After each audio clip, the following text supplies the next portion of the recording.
আমিও আমিও কি আমিও আই লাভ ইউ। কইছি থাপড়ে তো দাঁত ফালাই দিমু।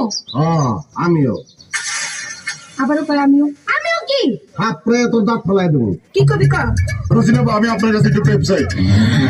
সর্বনাশ। এই তুই কি কইলি?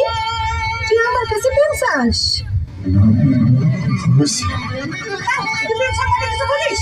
তুই প্রেম সম্বন্ধে কিছু জানিস? আমি প্রেম সম্বন্ধে কিছু বুঝি না। না কিছু বুঝি না। কিছু বুঝি না। তুমি